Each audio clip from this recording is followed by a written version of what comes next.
SN Radio. It's all about what's next. Go to financialsurvivalnetwork.com and sign up for your free weekly newsletter. You'll also get 3 free reports. The Financial Survival Network. It's all about what's next.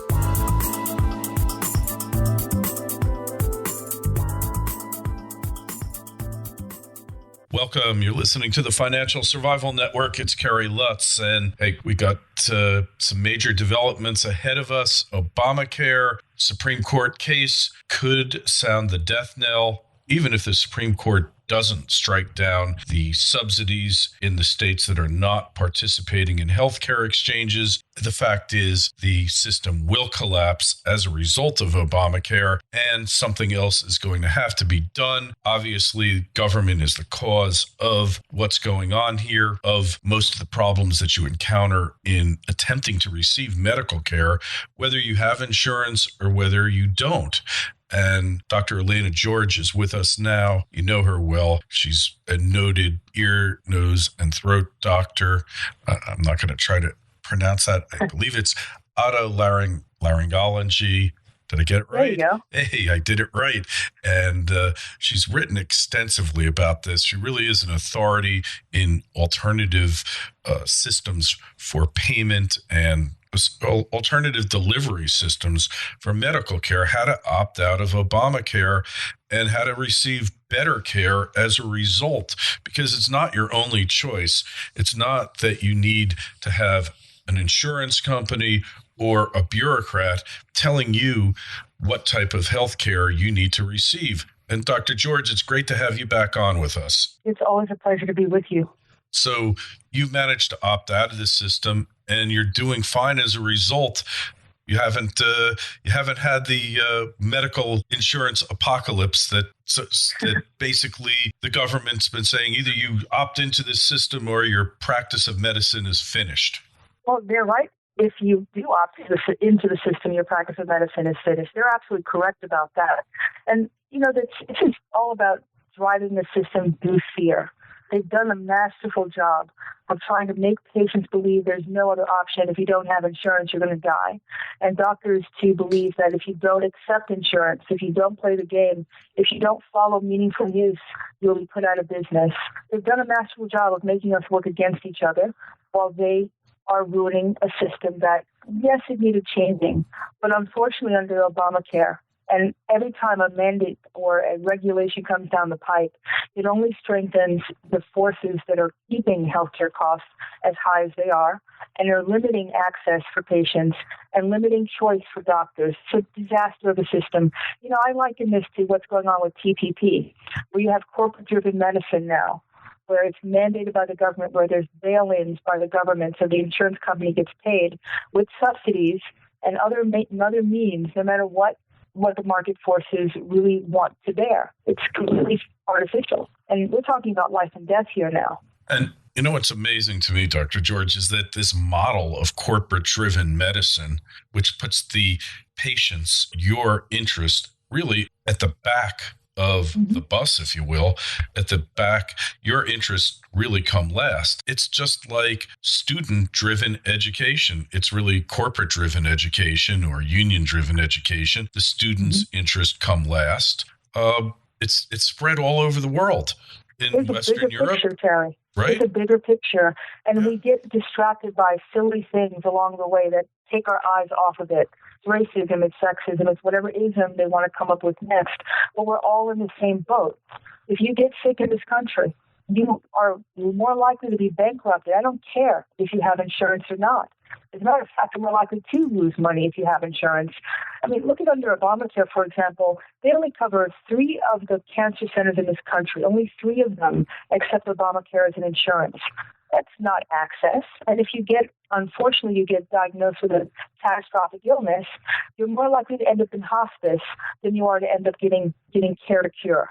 That's the reality at this point. They think it's cheaper to put you out to pasture than it is to try to help you. And the older you get, the more limited your options are. People don't understand that, but it's rationing by de facto. This new, I know you've heard about the Doc Fix, the passage of this last HR 2, which is supposed to fix the Doc Fix. Well, it actually ingrained HMOs and capitation. It's now written into law that accountable care organizations, which are big, huge conglomerations of hospitals, doctors, and every provider under one umbrella, they get one set of money at the beginning of the year, and they need to provide medical services from that one pot. At the end of the year, they share what's left over as their profit. You know that what's going to happen. Denial of care will be the order of the day. They won't order as many tests. They won't want to hospitalize people because they have to spend that money that they're given at the beginning of the year. That's rationing. This is all about money all of a sudden, not about health. And that's totally corrupt because you're totally incentivizing the doctor or whomever is providing the care to withhold it because you're giving them a profit incentive not to provide care. Correct? Absolutely. And let me be a little bit more clear about this. It is not the doctor. Okay, everybody keeps blaming the doctor for being the forefront of this. The doctor who is an employee of the hospital has no say. They are told what to write, how to treat their patients. They run by algorithms. They are actually less free than a doctor who's an independent doctor. Otherwise, they are on the hook for peer review, maintenance of certification, all sorts of things that make an employed physician jump through a hoop and follow a protocol. That's the last place you actually want to be. I mean, we're now breaking into, I think we've broken into a two-tier system, corporate-driven healthcare versus independent private physician healthcare. Those are the two options that people are going to find that they have. If your doctor is on staff, is an employee of the hospital, is part of an accountable care organization, they unfortunately will be working against you because they are beholden to fiduciary interest of the hospital, the board, and increasingly the government. Yeah, it's really kind of frightening out there, but you've managed to find some alternatives that enable you to escape from the system, haven't you? Oh, definitely. One of the major things, again, that people don't really know much about is medical cost sharing. It's allowed under the Affordable Care Act. It's written into the bill. And I probably thought there was very few people that would want to access it because it started off as small Christian organizations joining together. But it's grown. There's Liberty Health Share. I'm sure you've heard about it and talked about it on your show. Oh, yes. Where it's expanded past that. It's libertarian values, and it's about individuals taking control of their health, and it's allowed under the Affordable Care Act. It's one of the best ways to use the system against itself.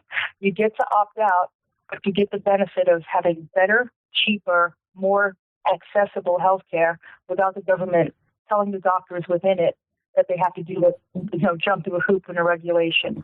It's direct care practices who benefit from this, and those are the doctors like myself who take fee-for-service, who work with a sliding scale, who barter, who do everything that is free market-based to run their practice as opposed to accepting money from the government or from some private interest like an insurance company who's all about gatekeeping. It's a different mindset here. We're talking about an organization of people who are like-minded, who want to help you and provide health care for you versus another, corporate-driven model where it's all about denying health care so you can keep the profit in-house. They only make money if they charge a premium but don't pay out for a service. That's how they make money. It's counter health care. Right. I heard of another one called MD Save. I had this guy on recently, Paul Krugman, and basically they've created a network where you got savings up to 60%, and it's basically pay for service, and you go for surgery, x-ray, office visits, pharmaceuticals. You pay for your service up front, and the doctor or the dentist gets paid within 6 days. There's no paperwork, nothing, and they cut out all the overhead.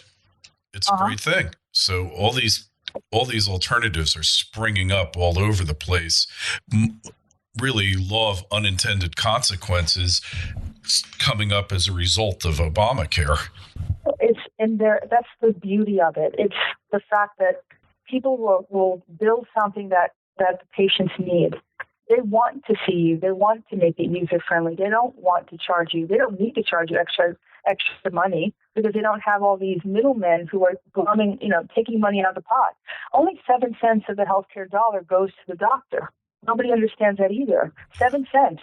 The rest goes to administration, hospital, pharmaceutical interest, you name it. It's everybody but the person giving the service.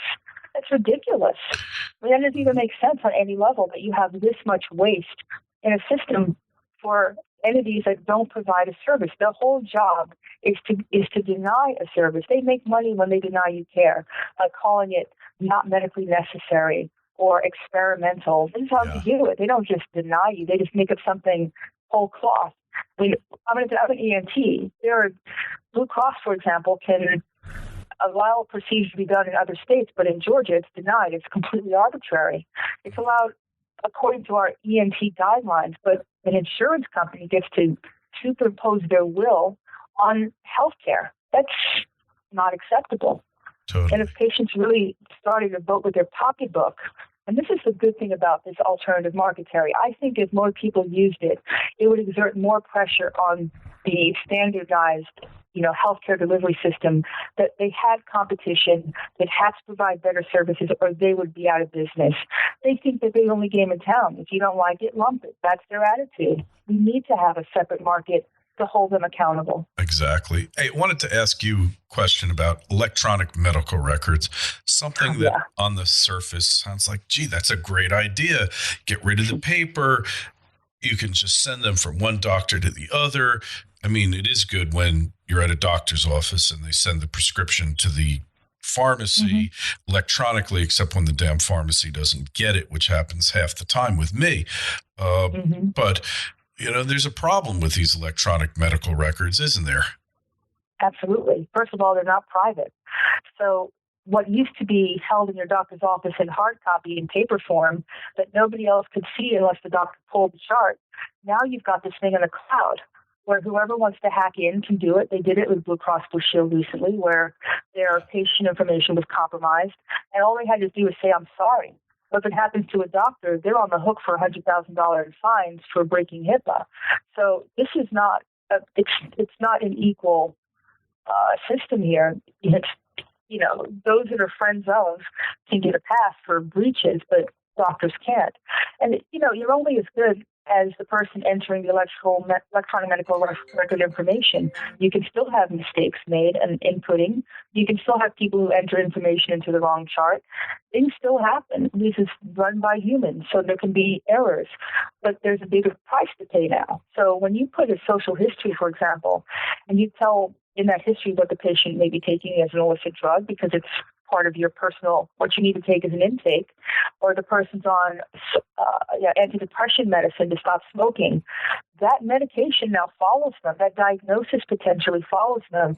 The question is, if they want to get a legal gun, will their records be searched? They want to get a government job.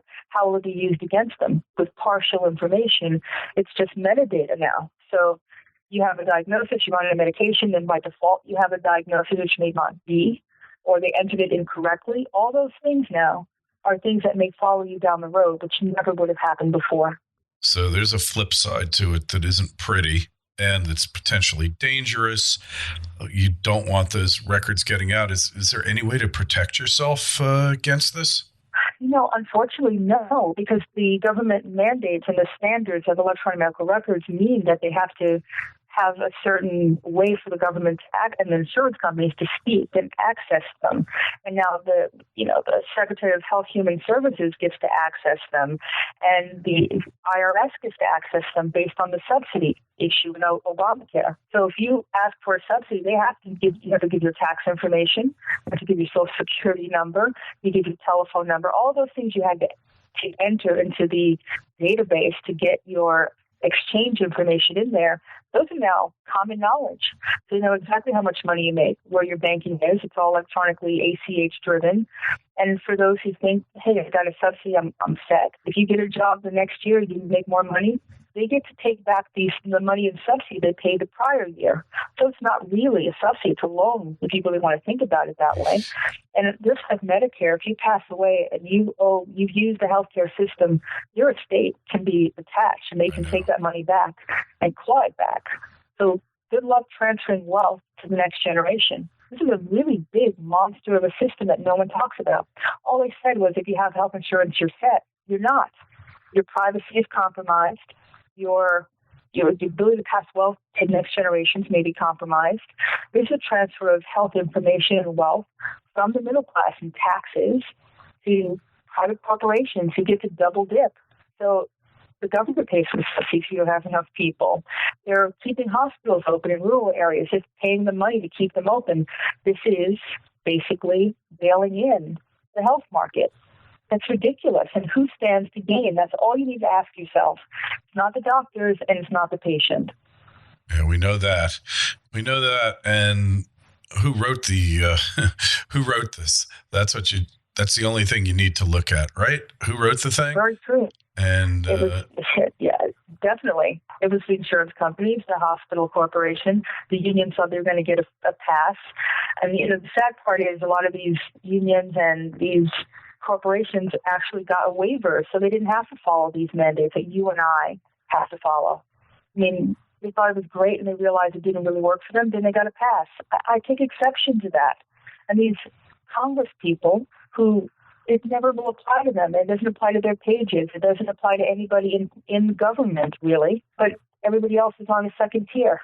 Oh, I know. Very unfair. Well, Dr. George, sounds like you're doing the best you can with it. Hopefully it's going to spread and become a movement, what you're doing. People want to find out more, want to get in touch, read your blog. What's the best place to find you? It's drelainageorge.com, DRELAINA, George like the man's name.com. And if they want to find out more about Liberty Health Share, they can go to libertyoncall.org. And the telephone for that is 800-714-6993. And I have a book that's going to be coming out in the next couple months, Kerry, so I'd love to come back and talk about that. Oh, excellent. Hey, we can hardly wait to see that. It's much needed because not enough people in the trenches. A lot of doctors have been cowed by the federal government, afraid to speak up, afraid to say what you think and how you're being affected, how the practice of medicine and how the quality of healthcare has really been diminished by federal meddling and all of these laws, not just Obamacare, so many other laws that have been passed. You're really doing a service here.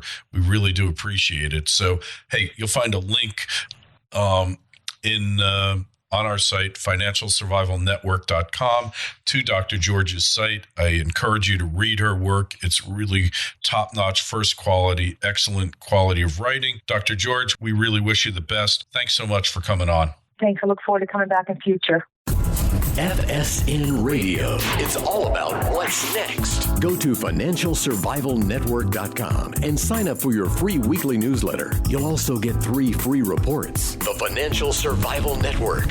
It's all about what's next.